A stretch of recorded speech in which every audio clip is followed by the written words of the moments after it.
One Piece Chapter 1165. Title is Echoes. In this chapter, we will see the last battle between Rocks vs. Shanks and Garp. Also some shocking news, so let's jump into discussion. Before that, please subscribe to my new channel. It will motivate me. So let's continue. On the cover page, Beepo lounges happily, using Zeus as a pillow, while Oda sneaks Law into the scene too. All of them are peacefully napping on top of a giant sheep. Even before the chaos of God Valley, the cover quietly reminds readers that One Piece can be soft and silly no matter how intense the chapter is. What do you think about it? Comment below. In the main story, we can see the chapter picks up right where the previous one ended. On God Valley, Garp asks Roger if he can also hear Rock's voice, hinting that Rock's presence is so overwhelming it practically echoes in the soul. Without wasting time, Roger and Garp rush in and attack the demon like rocks. A long sequence shows the brutality of the battle. Their attacks, even coated with Supreme King Haki, fail to leave real damage on Rocks. He towers over them like a force of nature. Their clash culminates in an enormous collision of Haki that sends out a massive shockwave. The sky over God Valley splits, mountains are shattered. Roger and Garp are blasted away and crash into the rocky terrain. Despite being battered and wounded, both men stand up again. They toss off their jackets like they're just getting started, answering tiny Den Mushi calls from their crews. They promise they'll return, but both know they may not walk away unscathed. Garp admits he originally came to put both Rocks and Roger in cuffs on that island, while Roger grumbles that his original plan was simply to steal Shaggy and the treasure and bolt. Now, cornered by reality, they accept they'll have to team up. The idea that Garp wanted to arrest both Rocks and Roger is such a perfect Garp moment. He's a Marine to the bone, but he clearly respects Roger enough to lump him in with the strongest monster alive. And Roger admitting he just wanted treasure and Shaggy is pure pirate energy. Their banter in the middle of the apocalypse says everything about their personalities. What do you think about it? Comment below. Once they've made up their minds, they charge at Rocks again, side by side. Elsewhere, Rayleigh reaches the ship with Shaggy, ensuring she's safe. The Roger pirates arrive laden with treasure, clearly having looted everything they could be for the island is wiped out. Nearby, he orders his men to take the ship and leave God Valley altogether. At the same time, Shiki declares that this is the end of the Rocks pirates. Even the pirates closest to Rocks can sense the downfall coming. That's why she teamed up with Gubbin, and Gubbin also become flustered to see her. In another corner of the island, Big Mom Linlin and Kaidou are alive and well. Despite Rock's earlier rampage, Linlin tells Kaidou that what just happened is the debt of a lifetime, something she absolutely expects him to repay someday. Big Mom was talking about the devil fruit he stole from her. Kaidou fires back that he won the competition for the devil fruit and that he plans to create a crew where violence is everything. Linlin laughs him off, insisting he'll never surpass her, while Streisand urges her to stop messing around and leave with the treasure. Linlin, however, doubles down that she come to collect that debt eventually, while Kaidou vows to throw her back to where she came from. Then we can see the conversation between Newgate and Pologram, the fanboy captain. Newgate, who is future Whitebeard, encounters a pirate who looks like Marco but isn't. He is Pologram. Polo recognizes Newgate's strength immediately.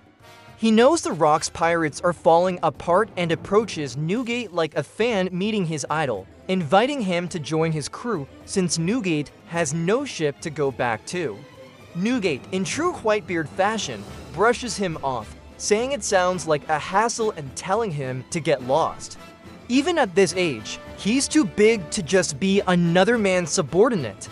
This scene quietly shows that people already admired Newgate even before he became the strongest man in the world. He rejects an easy path, which fits his character. He ultimately chooses family on his own terms, not convenience or flattery.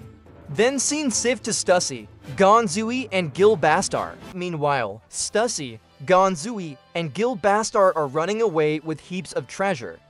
Gil is accompanied by a ghost-like figure reminiscent of Perona-esque ghosts in the present timeline, hinting at some mysterious ability or lineage. Man, such a mystery. And then Stussy is furious and keeps asking where Newgate is, making it crystal clear how deeply she cares about him. Then scene shift to a marine battleship. A young dragon points a rifle at a higher-ranking marine. He's not doing it for glory. He's threatening him to force the Marines to take surviving civilians with them. At the same time, Rayleigh and Gaban decide to return to the island to search for Roger, instructing the rest of the Roger pirates to lead and wait for them offshore. Man, respect for Dragon. Dragon pointing a gun at another Marine for the sake of civilians is such a powerful early glimpse into his character. Even within the Marines, he can't stand injustice or cold-hearted orders. You can see the roots of the future leader of the Revolutionary Army right here. Then scene shift to a big world government ship. Emo is now riding inside Saturn's body. Saturn's body now sporting Emo's distinctive eyes, making him look downright terrifying. Emo leaves the island and gives the order to erase God Valley from existence. The narrator explains that Marines from G11 and Cypher Pulse 6 systematically wipe out all records of God Valley, as well as the details of the grotesque hunting tournament that took place there. Just think about that. The way the world government repeatedly erases history or horror, God Valley, and beyond ties directly into the core mystery of One Piece. Every time we learn about a lost incident, it feels like we're seeing one more ripped page from the history book the world government is trying so hard to burn. Then scene shift to its final fight. Both using Supreme King Haki back on God Valley, and the main fight roars on. Another massive mountain is destroyed in the clash. After losing again with Rock, they were lying on the ground. Shanks proposed to Garp to join their crew. But what Garp replied that literally moved me, guys. Garp replied, if he become a pirate, then who's gonna save Marines people? Man, what a legend. He knows someone have to stay back to save Marine people. So that's the whole story.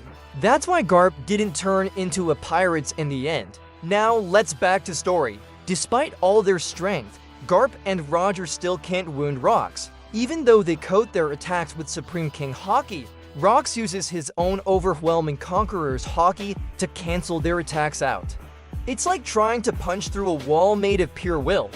Realizing brute force alone isn't enough, Roger proposes a risky plan. They will pull all of their Supreme King Haki into a single, combined attack.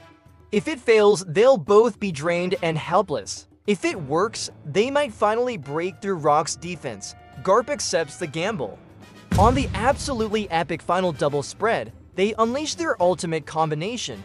Roger's attack, it's Hinokagutsuki no Ace, a series of fiery thrusts that slice into Rock's body.